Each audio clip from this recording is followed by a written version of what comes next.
شادی کرنا یہ انسان کی فطرت ہے. ہر مرد کے اندر عورت کی خواہش پیدائشی ہے. یعنی اللہ تعالیٰ نے اس کے جسم میں یہ رکھا ہے کہ عورت سے وہ قرار حاصل کرے، تسکین حاصل کرے. مردوں کو اللہ نے یہ خصوصیت دی ہے، صفت دی ہے، اور عورتوں کے بھی اندر اللہ نے یہ رکھا ہے کہ ان کا میلان یا ان کی توجہ مردوں کی طرف ہے، لیکن اس کو اسلام نے ایک حلال طریقے سے باندھا ہے، وہ نکاح کے ذریعے سے. اب اگر کسی پر پابندی لگا دیں، اگر میں کہہ دوں کہ میرے جتنے قریب کے ہیں، جتنے ماننے والے ہیں، ان میں سے کوئی بھی عورت کو ٹچ نہیں کرے گا زندگی بھر، تو یہ میں نے فطرت کے خلاف بات کی. یہ فطرت کے خلاف بات کی. میں بول نہیں سکتا کہ تم شادی نہ کرو، نکاح نہ کرو، اور اسلام نے کبھی بھی ایسی پابندی نہیں لگائی. عیسائیوں نے اپنے اوپر لازم کر لیا کہ جو ان کا مذہبی ہوگا، ریلیجیس ہوگا، وہ عورتوں کو نہیں چھوئے گا. کتنی حیرت کی بات ہے. معلوم ہے آپ کو آج دنیا شادی کرنا یہ انسان کی فطرت ہے. ہر مرد کے اندر عورت کی خواہش پیدائشی ہے. یعنی اللہ تعالیٰ نے اس کے جسم میں یہ رکھا ہے کہ عورت سے وہ قرار حاصل کرے، تسکین حاصل کرے.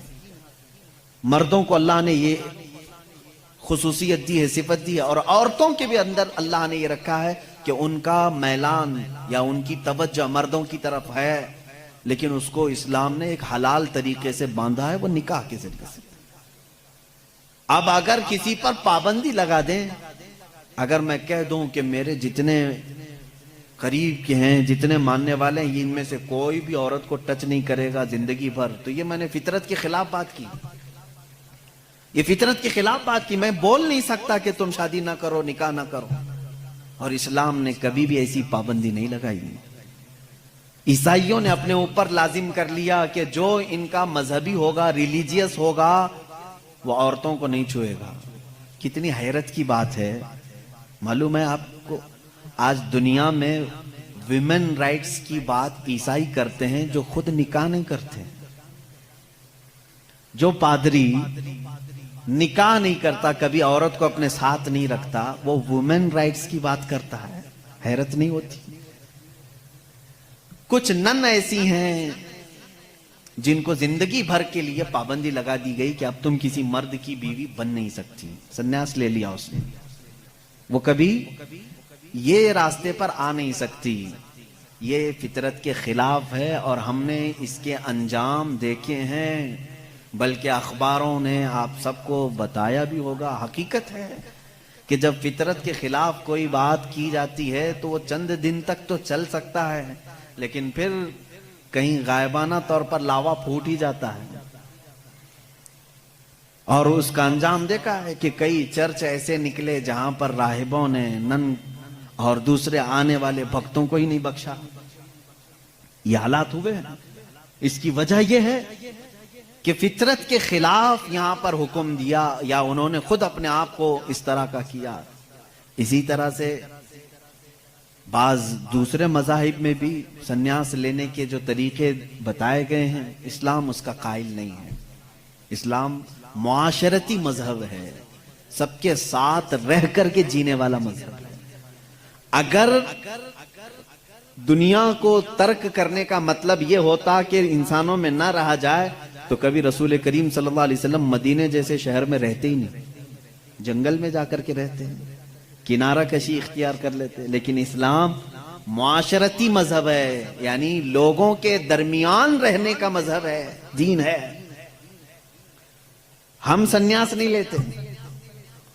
ایک صحابی، 3 صحابہ حضور صلی اللہ تعالی علیہ وسلم کے حجرے کے باہر کھڑے ہو کر کے یہ باتیں کر رہے تھے. حضور صلی اللہ علیہ وسلم رات کو عبادت کے لیے کھڑے ہوتے تو آدھی رات گزر جاتی تھی. تو تینوں نے دیکھ کر کے کہا یہ تو بخشے ہوئے ہیں، یہ معصوم ہیں، ان سے کوئی خطا نہیں ہوئی، اس کے بعد اتنی عبادتیں ہیں ان کی، ہم جیسوں کو تو کیا کرنا چاہیے، بڑی عبادت کرنی چاہیے. جب رسول اتنی عبادت کر رہے ہیں، تو ان تینوں صحابہ میں سے تینوں نے کیا کیا جانتے ہیں؟ ایک نے یہ اس دن وعدہ کر لیا، آج کے بعد سے میں کبھی کسی عورت کے پاس جاؤں گا ہی نہیں، زندگی بھر کے لیے عورت کے قریب نہیں جاؤں گا. دوسرے صحابی نے کہا آج کے بعد سے میں کبھی رات کو سوؤں گا ہی نہیں, پوری رات کھڑا رہوں گا. تیسرے صحابی نے کہا آج کے بعد سے میں کبھی کھاؤں گا ہی نہیں, دن میں بھی اور رات میں بھی روزہ رکھوں گا. رسول کریم صلی اللہ تعالی علیہ وسلم اندر سے سن رہے تھے, باہر تشریف لائے ہیں, اور میرے آقا صلی اللہ تعالی علیہ وسلم نے پوچھا تم میں سے کون کون ہے جو یہ باتیں کر رہا تھا؟ وہ صحابہ نے کہا کہ یا رسول اللہ صلی اللہ علیہ وسلم, ہم نے آپ کی عبادتوں کو دیکھ کر کے یہ کہا جب آپ سید الانبیاء ہیں, معصوم ہیں, آپ اتنی عبادت کرتے ہیں تو پھر ہماری عبادت کا حال کیا ہونا چاہیے؟ ہمیں بہت زیادہ عبادت کرنے کی ضرورت ہے, اس لیے ہم نے ایسے ایسے عہد کیے. میں نے کہا ہے کہ آج سے میں عورتوں کو چھوؤں گا نہیں, کبھی کسی کے قریب نہیں جاؤں گا, نکاح کر کے بھی نہیں جاؤں گا.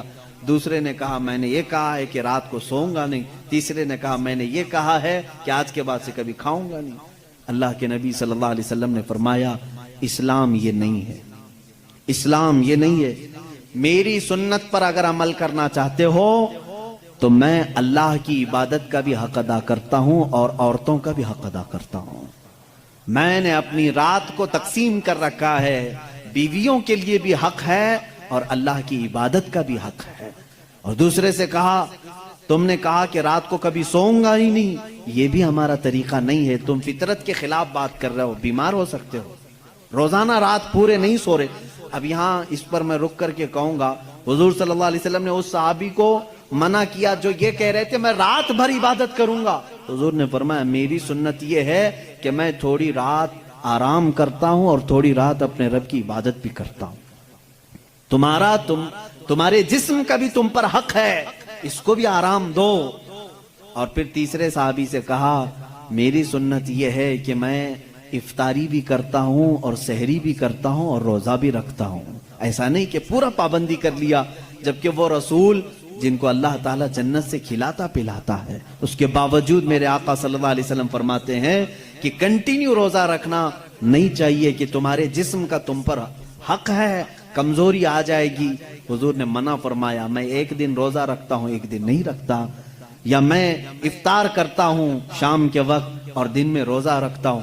اس کا مطلب یہ ہے میرے عزیزو, اس پوری حدیث کا خلاصہ یہ ہے اللہ کے نبی صلی اللہ تعالی علیہ وسلم نے جو حکم دیے, اسلام کا خلاصہ یہ ہے کہ اس میں کہیں پر بھی افراط و تفریط نہیں, یعنی بہت تنگی والے حکم بھی نہیں اور بہت ڈھیل بھی نہیں.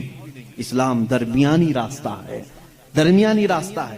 اب یہاں ان لوگوں کو سوچنا چاہیے حضور نے جس صحابی کو رات بھر عبادت کرنے کے لیے منع کیا, یہاں رات بھر گیم کھیلنے والے لوگ موجود ہیں, پوری رات بھر عیاشی کرنے والے موجود ہیں. ان کو تو رات بھر کھڑے ہو کر کے عبادت کرنے کو میرے آقا نے منع کیا تھا. آرام کرو تھوڑی دیر, اپنے جسم کو راحت پہنچاؤ.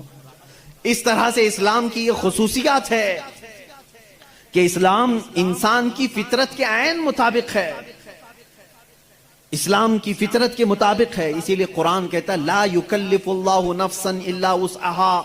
میں آج چیلنج کرتا ہوں, ایک ایسا حکم لا کر کے دکھا دو, ایک ایسا حکم اسلام میں کہ جس میں ایسا لگتا ہو کہ یہ انسان کے لیے بھاری ہے. ایسا نہیں ہونا چاہیے, ایسا نہیں ہونا چاہیے تھا. اسلام نے اپنے ماننے والوں پر یہ پابندی کیوں لگائی؟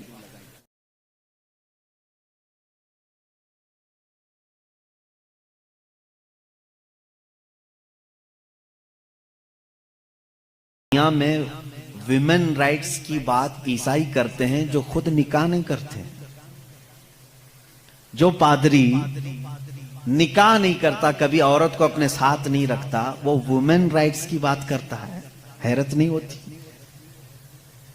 کچھ نن ایسی ہیں جن کو زندگی بھر کے لیے پابندی لگا دی گئی کہ اب تم کسی مرد کی بیوی بن نہیں سکتی. سنیاس لے لیا اس نے, وہ کبھی یہ راستے پر آ نہیں سکتی. یہ فطرت کے خلاف ہے اور ہم نے اس کے انجام دیکھے ہیں, بلکہ اخباروں نے آپ سب کو بتایا بھی ہوگا. حقیقت کہ جب فطرت کے خلاف کوئی بات کی جاتی ہے تو وہ چند دن تک تو چل سکتا ہے, لیکن پھر کہیں غائبانہ طور پر لاوا پھوٹ ہی جاتا ہے. اور اس کا انجام دیکھا ہے کہ کئی چرچ ایسے نکلے جہاں پر راہبوں نے نن اور دوسرے آنے والے بختوں کو ہی نہیں بخشا. یہ حالات ہوئے. اس کی وجہ یہ ہے